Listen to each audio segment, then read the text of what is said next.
2026 renginį, sveiki atvykę. Tai yra 5 metai, kurį mes judėjome į priekį ir tai yra šventė visiems, kurie domisi kultūra, Azijos kultūra, menu, tiesiog noriu.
Tai 3 valandą bus dirbtuvės, galėsim kartu piešti, aš ten maždaug pradėsiu pasakoti katrą pusę ir ką mes šiandien ir bandysim daryti.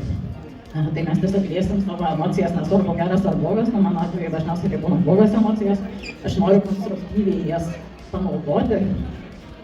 Tai pasiėmi lapą ir tiesiog pradedi tokius dalykus piešti. Kad ir kas yra viduje, tą tu pradedi gvildenti ir iš kažkokio gabaliuko gaunasi jau tavo tas monstriukas kažkoks. Čia va, pavyzdžiui, šitas veidas, tai buvo, kai aš vieną dieną grįžau labai pavargus ir pamiršau net savo durų kodą, kaip į namus įeit. Ir va, grįžau, atsipūčiau ir va, padariau šitą, čia buvo mano toks tipo, kai neturi su kuom pasišnekėt su savo lapu. Ir mes šiandien tai ir bandysim daryti. Tai va, čia dar porą pavyzdžių tokių, kur tiesiog be pieštuko, be nieko, tiesiog kažkas rutuliojasi, iki tol, kol turi savo tokį grinai negražiai pasakysiu, išventas savomis mintis. Taip, o ką va piešti, ką piešti, va, kai darai va tokius keistus dalykus. Ir aš labai gerą patarimą esu gavusi, kad reikia žiūrėti į tai, kas yra gamtoje. Nes gamtoje mes tiek daug keistų, įdomių formų turim, kad mums net nereikia ten skrolinti Pinterest'e labai ilgai, kad matom visokius tokius dalykus ir jie visi labai grafiški. Šitom visokiom detalėm daryti, kai atrodo, ką man čia dabar daryti, tai tu gali tiesiog pradėti tokį kailį, piešti kažkokie burbuliukai ir panašiai, ir labai organiškai visą tai atrodo.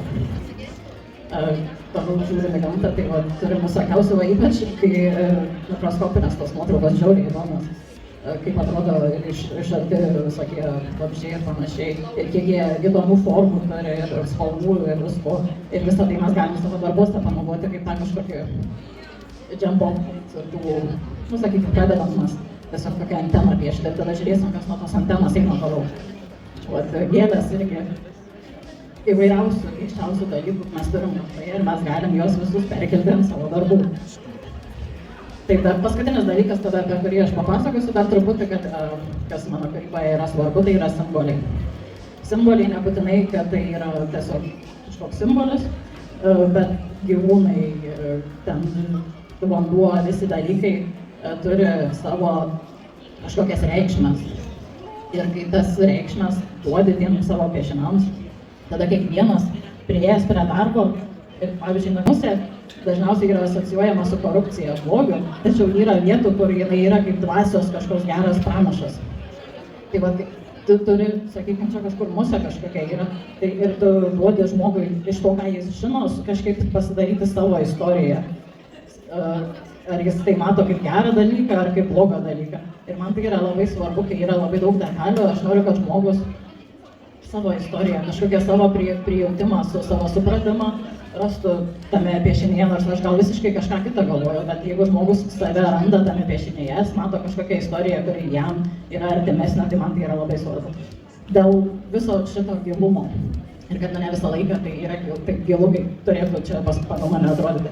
Man atrodo, kad net jeigu mes paprasčiausią dalyką piešam, jeigu tu pieši, kaip sakau, savo katiną nupiešiai, tai vis tiek yra gilu, ta prasme, kad jo tai tiesiog katinas, bet tai tavo katinas, tau jis kažką reiškia ir jeigu einam to profesionalaus meno keliu, tai mes turim išmokti tos dalykus, kaip tą svarbą ir gilumą surasti, tai vis tiek tai nėra tiesiog katinas, tai yra tavo katinas, ką jis tau reiškia, tavo nostalgija, ar tu gal ten bijojai, gal ten draugystė kažkokia turėjo, visą tai vis tiek yra kažkoks gilumas, ar man savo mėgstamiausią veikėją, jeigu piešia.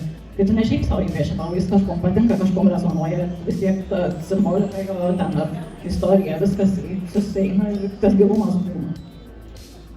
Tai va tiesiog, aš čia tą katiną šnekėjau, bet čia drugelis, tiesiog drugelis. Tai nėra tiesiog drugelis, nes drugelis irgi turi savo reikšmę, metamorfozę, grožis ir panašiai, bet tas drugelis kažkodėl tarp negyvų gėlių, kodėl ką. Ir va tame ir pradedame gvildenti visą tą gilumą piešti.